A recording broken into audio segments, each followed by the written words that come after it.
Question 101 one word substitution.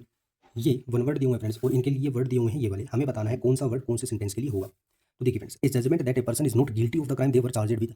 एक judgment, एक निर्णय जो कि एक निर्णय की एक पर्सन इज नॉट गिल्टी, वो गिल्टी नहीं है, वो आरोपी नहीं है, ऑफ द क्राइम, क्राइम के लिए, दे वर चार्जेड विद, जिनके लिए उनको आरोपी ठहराया गया है। तो इसके लिए कौन सा वर्ड होगा फ्रेंड्स? इसके लिए होगा एक्विटल। ठीक है फ्रेंड्स, एक्विटल यानी कि किस बरी करने वाला जो निर्णय होता है वो क्या होता है? वो एक्विटल होता है। ठीक है, और बरी करना क्या होता है? एक्विट होता है। एक्विट होता है बरी करना, बरी करना। ठीक है, और एक्विटल होता है बरी करने वाला निर्णय। ठीक है, जजमेंट। फिर सेकंड है a person who performs difficult gymnastic feats for entertainment. एक व्यक्ति जो परफॉर्म करता है डिफिकल्ट जिम्नास्टिक यानी कि जिम्नास्ट को परफॉर्म करता है, उसे हम क्या बोलते हैं? उसे हम बोलते हैं एक्रोबेट। क्या बोलते हैं? उसे एक्रोबेट बोलते हैं।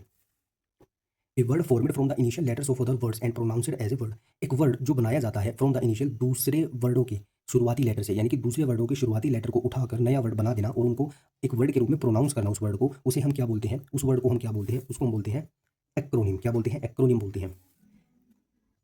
An extreme fear of Heights, height का भय होना, हाइट का फियर होना, वो होता है acrophobia. Giving cause for legal proceedings, यानी कि कारण देना कि किसी चीज़ पर लीगल प्रोसीडिंग्स होनी चाहिए, यानी कि कानूनी कार्यवाही की जानी चाहिए, उसके लिए कारण देना, वो क्या होता है? वो एक्शनेबल होता है। क्या होता है? वो एक्शनेबल होता है, यानी कि एक्शन लेने योग्य है। एक्शन लेने योग्य है। कोई चीज़, कोई काम जो कि एक्शन लेने योग्य है, तो वो क्या है? वो एक्शनेबल है। Question 102 idioms. If a math problem is very difficult we can say it is, oh let's see, a hard nut to crack, in the same boat hold one's horses. तो इस क्वेश्चन का right answer हो जाएगा a hard nut to crack, यानी कि a difficult problem to solve. ठीक है friends, O let's सी का मीनिंग होता है पजल, या हम कहीं confuse. In the same boat का मीनिंग होता है इन द सेम सिचुएशन या कंडीशन एज अदर। ठीक है, यानी कि दूसरा व्यक्ति जिस कंडीशन में है उसी कंडीशन में है या उसी सिचुएशन में आप हो, तो वो क्या हो जाएगा? इन द सेम बोट हो जाएगा वो। होल्ड वंस हॉर्सेस, यानी कि टू कीप पेशेंस और टू कीप वन सेल्फ काम, यानी कि खुद को शांत रखना। After hearing the complicated instructions, यानी कि कॉम्प्लिकेटेड यानी कि कठिन इंस्ट्रक्शन को सुनने के बाद मैं क्या हो गया था? पूरी तरीके से मैं क्या हो गया था? तो मैं पूरी तरीके से कंफ्यूज हो गया था। क्या हो गया था? कंफ्यूज हो गया था। तो राइट आंसर हो जाएगा option A. Barking up the wrong tree, यानी कि इसका मीनिंग होता है गलत डिसीजन लेना, गलत डिसीजन लेना या गलत अनुमान लगाना। ठीक है, या फिर किसी को किसी चीज़ के लिए गिल्टी ठहराना लेकिन गलत है वो, क्योंकि barking up the wrong tree का मीनिंग होता है किसी व्यक्ति का नाम लगा दिया आपने कि भाई इसने किया है, लेकिन वो गलत है क्योंकि वो उसने किया ही नहीं है, आप उसके ऊपर झूठा नाम लगा रहे हो। ठीक है, यानी कि उसको गलत ठहराए, यानी कि वो डिसीजन आपका क्या है? गलत है, वो अनुमान आपका क्या है? गलत है। ठीक है friends, take the bull by the horns, इसका मीनिंग होता है take the bull by the horns, इसका मीनिंग होता है to deal with difficulty courageously, यानी कि डिफिकल्टी का, किसी प्रॉब्लम का बहादुरी के साथ सामना करना। मिस द बोट, यानी कि miss the opportunity. You should have applied earlier, now you have blank. Turn A deaf year, miss the boat, held your horses और गिव द कोल्ड शोल्डर। सो इस क्वेश्चन का राइट आंसर हो जाएगा miss the boat, यानी कि तुम्हें पहले ही apply कर देना चाहिए था, अब तुमने क्या कर दिया है? अपॉर्चुनिटी को मिस कर दिया है, मौका खो दिया है। ठीक है फ्रेंड्स, टर्न ए डीफ ईयर का मीनिंग होता है इग्नोर, इग्नोर या डिसरिगार्ड, यानी कि टर्न ए डीफ ईयर का मीनिंग होता है किसी को इग्नोर करना या किसी को डिसरिगार्ड करना, यानी कि उसको इंपॉर्टेंट ना समझना। हेल्ड योर हॉर्सेस, वही टू कीप पेशेंस, यानी कि अपना संयम बनाए रखना। गिव द कोल्ड शोल्डर, इसका मीनिंग भी क्या होता है? इग्नोर या डिसरिगार्ड। ठीक है friends, question 103 the king exceed blank the demand of the protesters. Protesters का मीनिंग होता है विरोधी, विरोध करने वाले। ठीक है, ऑप्शन है टू, इन, ओन। तो एक्सीड के साथ प्रीपोजिशन टू का यूज होता है फ्रेंड्स। किसका यूज होता है? टू का यूज होता है।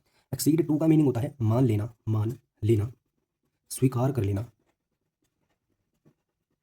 ठीक है फ्रेंड्स,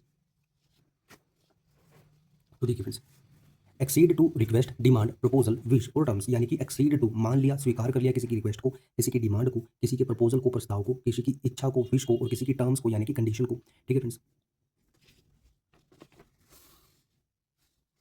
फिर उसके बाद है the proposed schedule is acceptable on या टू ऑल टीम मेंबर्स। यहाँ हमें बताना है कि ऑन आएगा या टू आएगा। ठीक है फ्रेंड्स, तो देखिए एक्सेप्टेबल के साथ प्रीपोजिशन टू का यूज होता है। किसका यूज होता है? प्रीपोजिशन टू का यूज होता है। ठीक है, एक्सेप्टेबल टू का मीनिंग होता है सेटिस्फैक्ट्री, सूटेबल और एग्रीएबल टू समवन, यानी कि किसी, यानी कि कोई चीज़ है, यानी कि मान लो ये शेड्यूल है, तो उस पर्सन के लिए वो क्या है? सेटिस्फैक्ट्री है, संतोषजनक है। उस पर्सन के लिए वो क्या है? ये शेड्यूल सूटेबल है। ठीक है, उसको सूट कर रहा है, हाँ भाई ये शेड्यूल ठीक है, या उसके लिए वो, और इस शेड्यूल के लिए ये क्या हो गया? व्यक्ति एग्री हो गया। ठीक है ना, तो एक्सेप्टेबल टू का मीनिंग होता है किसी व्यक्ति के लिए योग्य होना, सेटिस्फैक्ट्री होना या एग्री करने योग्य होना। Question 104 the old castle was said to be haunted by a plank. Old castle, castle यानी कि किला। अब इस किले के बारे में कहा जाता है कि ये हंट किया गया था। किसके द्वारा हंट किया गया था? रेत के द्वारा या रोत के द्वारा? तो इस क्वेश्चन का राइट आंसर हो जाएगा रेत। तो ये फर्स्ट ब्लैंक है, ये सेकंड ब्लैंक है, तो फर्स्ट के लिए हो जाएगा ये आंसर और सेकंड ब्लैंक के लिए हो जाएगा ये आंसर। ठीक है फ्रेंड्स। तो रीथ इसका मीनिंग होता है घोस्ट यानी कि भूत, और इसका मीनिंग होता है एंगर यानी कि गुस्सा। ठीक है फ्रेंड्स। अब जो ओल्ड कासल है, ओल्ड किला है, उसके बारे में कहा जाता है कि वो हंट किया गया, किसके द्वारा हंट किया गया, वो घोस्ट के द्वारा हंट किया गया, किसके द्वारा, भूत के द्वारा। ही फियर्ड द रात यानी कि गुस्सा ऑफ हिज टीचर, यानी कि वो अपने टीचर के गुस्से से डरा हुआ था। आफ्टर ब्रेकिंग द रूल्स यानी कि उसने रूल तोड़ दिया था, अब वो अपने टीचर के गुस्से से क्या था, डरा हुआ था। ठीक है फ्रेंड्स। तो यहाँ पर क्या आ जाएगा, रात आ जाएगा, यहाँ पर क्या आएगा, रेत आएगा। ठीक है फ्रेंड्स। इसको हम बोलते हैं, रात भी बोल देते हैं, लेकिन ये क्या होता है, ये रोथ होता है, ये रोथ। ठीक है फ्रेंड्स, ये होता है रोथ। Question 105, what is the meaning of highlighted words in the given sentence below. The government eventually yield to public pressure and changed the policy. यहाँ पर हाइलाइटेड वर्ड है friends yield to, sorry yield to. Options है resist strongly, give it to और accept, ignore completely और argue against. तो resist strongly यानी कि कड़ा विरोध, कड़ा विरोध।